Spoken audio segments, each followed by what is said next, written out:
સુરતના દરિયાઈ પટ્ટા વિસ્તારમાં અસંખ્ય મૃત માછલાઓ મળતા સ્થાનિક લોકોએ આજે પોલીસ કમિશનર અને કલેક્ટરને આવેદનપત્ર પાઠવી રજૂઆત કરી છે। મોરા ગ્રામ પંચાયતના સરપંચ દ્વારા દરિયામાં સીધું ગટરનું ગંદુ પાણી છોડવાથી અસંખ્ય માછલીઓના મોત થયાનો આક્ષેપ કરવામાં આવ્યો છે। દામકા અને ભટલાઈ ગામના સ્થાનિકોએ આજે પોલીસ કમિશનર અને કલેક્ટર કચેરીએ રજૂઆત કરી છે। તેમણે જણાવ્યું હતું કે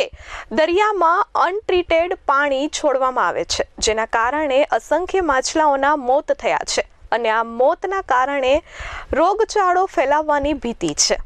દામકા અને ભટલાઈ દરિયાઈ કાંઠા વિસ્તારે આવેલા ગામ છે અને મોટા ભાગના લોકો અહીં દરિયામાંથી માછલીઓની ખેતી કરી જીવન નિર્વાહ કરે છે। ત્યારે સરપંચ રાજકીય વગ ધરાવી અને રાજકીય બળના આધારે ગંદુ પાણી સીધું જ દરિયામાં છોડે છે, જેના કારણે માછલીઓના મોત થઈ જાય છે। અનેક વખત આ મામલે રજૂઆત કરવામાં આવી છે, પરંતુ કોઈ પણ ચોક્કસ નિરાકરણ આવ્યું નથી। થોડા દિવસ પહેલા જ અસંખ્ય માછલીઓના મોતને પગલે ગામ લોકોએ જ્યાંથી પાણી છોડવામાં આવતું હતું તે જગ્યા બંધ કરી દેવામાં આવી હતી, જેના કારણે સાંજના 6 વાગ્યા બાદ ઈચ્છાપોર પોલીસ મથકના પોલીસ કર્મચારીઓની ટીમ ઘટના સ્થળે પહોંચી હતી અને દાદાગીરી કરી હોવાના આક્ષેપ સાથે સ્થાનિકોએ કહ્યું કે પીઆઈ દ્વારા કોઈ પણ નિયમોનું પાલન ન કરી અને દબાણ તોડી પાડવામાં આવ્યું હતું અને ગંદુ પાણી દરિયામાં છોડવામાં આવ્યું હતું। સરપંચ અને પીઆઈ કોઈ પણ નિયમોને માનતા નથી અને સ્થાનિકોને ઉલટાનું ડિટેન કરવાની અને જેલમાં પૂરી નાખવાની ધમકી આપી રહ્યા છે। હાલ સુરત પોલીસ કમિશનર કચેરી ખાતે દામકા અને ભટલાઈ ગામના લોકોએ આવેદનપત્ર પાઠવી ન્યાયની માંગ કરી છે અને જો આગામી દિવસોમાં ન્યાય નહીં મળે તો ગાંધી ચિંધ્યા માર્ગે આંદોલન કરવાની ચીમકી ઉચ્ચારી છે। જી, મારું નામ દીપક પટેલ, પ્રમુખ શ્રી હજીરા કાંઠા વિસ્તાર વિકાસ સહકારમાં। સાહેબ, અમારા હજીરા કાંઠા વિસ્તારમાં મોરા ગ્રામ પંચાયત દ્વારા છેલ્લા 7-8 વર્ષથી ગટરનું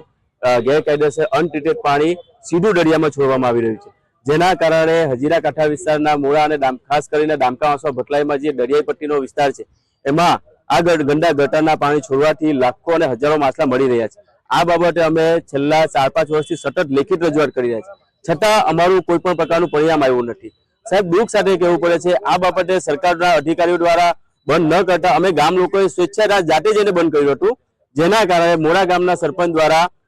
રાજકીય વગ વાપરી અને સરકારી અધિકારી ખાસ કરીને તાલુકા વિકાસ અધિકારી, મામલતદારશ્રી અને ઈચ્છાપોર પોલીસ સ્ટેશનના પીઆઈ દ્વારા સાંજે સાહેબ 7 વાગ્યા પછી સ્થળ પર આવી અને ગેરકાયદેસર રીતે કાયદાની ઉપરવટ જઈને આ ગટરનું પાણી ખોડી નાખ્યું હતું અને સીધું અનટ્રીટેડ પાણી દરિયામાં છોડવામાં આવ્યું હતું સાહેબ, જેના કારણે છેલ્લા 2 દિવસથી લાખો માછલાઓ મળી ગયા છે અને સાહેબ હજુ પણ માછલાઓ મળશે, કારણ કે આ જે એવો વિસ્તાર છે સાહેબ તેમાં 24 કલાકમાં એકવાર ભરતીના પાણી આવે છે અને આખો દરિયાઈ પટ્ટો છે અને આ દરિયાઈ પટ્ટા પર સાહેબ અમારા દામકા અને વાસવા ગામના 500 થી વધારે હળપટ્ટી સમાજના લોકો પગડિયાત માછીમાર છે કે જે દરિયામાં ચાલતા ચાલતા જઈને માછીમારી કરે છે, એ લોકોની આજીવિકા છીનવાઈ ગઈ છે અને આ જે માછલા મળી ગયા છે સાહેબ, તમે વિડીયોમાં મેં તમને મોકલું છે, તમે જોઈ શકો છો આ બગલા અને વિવિધ પક્ષીઓ આ માછલી ખાઈ રહ્યા છે, જેના કારણે હજીરા કાંઠા વિસ્તારમાં ગંભીર આરોગ્યનું સંકટ ઊભું થયું છે, જેના ભાગરૂપે અમે સાહેબને આજે આવેદનપત્ર આપીને ઉગ્ર રજૂઆત કરવામાં આવી રહ્યા છે। જો સાહેબ દ્વારા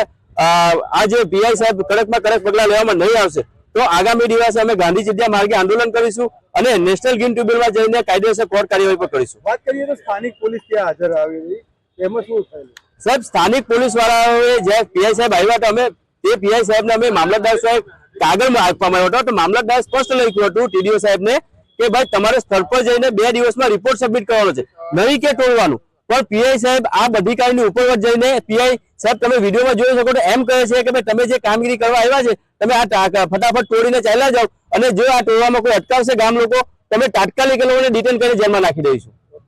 bureau report S24 news, Surat.